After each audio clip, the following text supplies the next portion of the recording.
So we are back today, and if you're still with me, I hope you are. But if you're still with me, we're still continuing the story for my career. So, if you remember last episode, I was owning a truck with a guy. We owned a truck together, and then I left and went back to the furniture business, and now I went back to the furniture business and decided that freight was now going to be the way to go. So the problem with the furniture industry that I found was that you work a lot in the summer, you don't work in the wintertime. And, that's one of the problems we had as owner operators. We did not have that cash flow part figured out.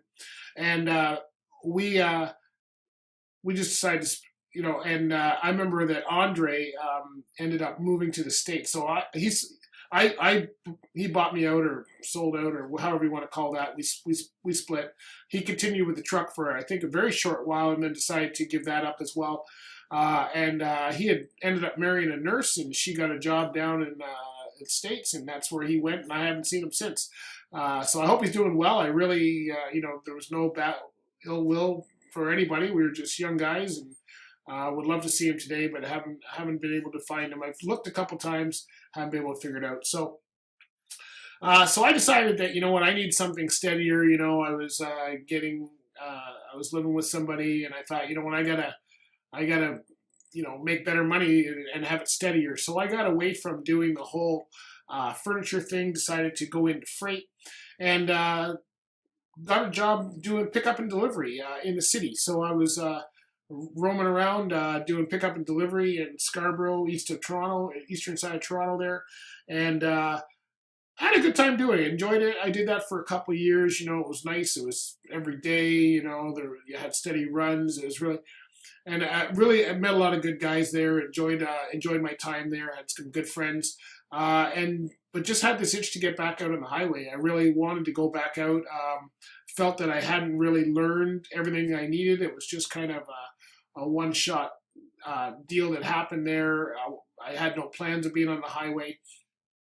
So I started getting into that. So I was able to get a job, and I remember the first freight job I had was this guy who owned 2 or 3 trucks. And there was only 2 of us.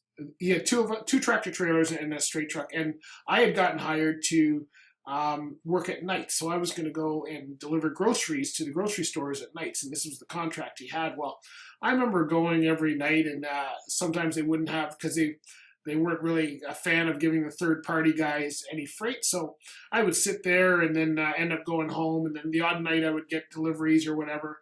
And but then he got some other contracts. But I remember the trucks were terrible. There were 2 Louisville day cabs that he had. And they were in terrible condition. And he was an owner-operator that had tried to start his own company with his wife. Nice people, but didn't do very well and didn't repair anything. The trucks were atrocious, just as far as... But back then, you didn't see the scales and stuff the way you do today. There wasn't the same regulations around. So we got away with stuff. We were seeing deliveries. That's back in the days when you had to have a cartage license. So if any of you know what a cartage license was, if you were to move goods within a city area, you had to have what they call a cartage license. They did away with that a number of years afterwards, but the trucking companies had to have it, and so did the drivers. And so I was in that period, worked with him for about a year, and then he ended up going bankrupt. And if you read the book, you'll read the story about how I ended up picking up checks for him.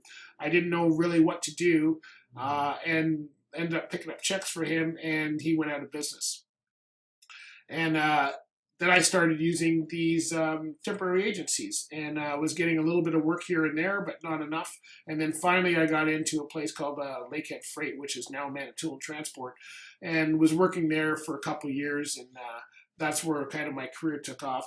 And so I was working good there, working pickup and delivery. That's when I was the pickup and delivery driver at Lakehead, and decided to start looking into highway stuff. And one of our accounts had extra work on weekends for highway drivers, just regional work. So I would go on weekends and I would run up to Owen Sound and places like that, and was able to do that with our job. I had enough time on our job to do that. So I went up there, started running highway. It was all magazine delivery. and started to enjoy the highway part of it, although the trucks again were nothing to write home about. And then I remember I was at a family party. We're at a party, and I'm talking to this guy, and I'm going, I'd really like to get into running the highway. And he says, well, I know a guy who's looking for drivers, and it was in my area. And made a call, and boom, next thing I know, I was running for a company called Printers Transport. And they hauled magazines, so they were a good fit because I had already had a little experience with magazines on that part-time job I had. And the nice thing is they only had like 13 trucks. So it was the best job. I think to this day, it was still one of the best jobs I've ever had. Only worked there a couple of years. It was like a family, very well tight-knit fleet. Good equipment, only ran 22 states, so none of that eastern seaboard or anything. Everything was pretty well Kentucky, Pennsylvania, that kind of stuff, Ohio. So really enjoyed the runs, had the freedom, didn't mind running hard. We had good runs, good equipment, and really enjoyed working there. But then they decided they went through a slow period, ended up laying a couple of us off. I was at the bottom of the rung, so I got laid off, and decided to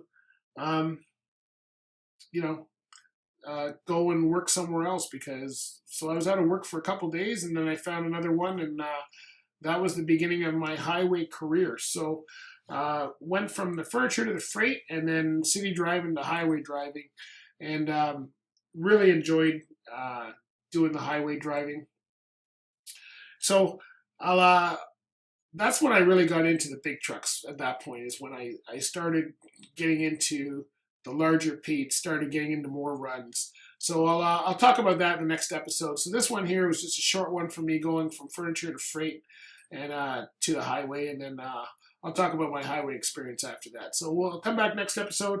Hey, we're going to round this one out with the Small Town Blues from the Danny Thompson Band off their album Miles and Miles. So anyway, enjoy this one. Come back next time, and we'll talk about my highway career, and then we'll go from there. Bye for now.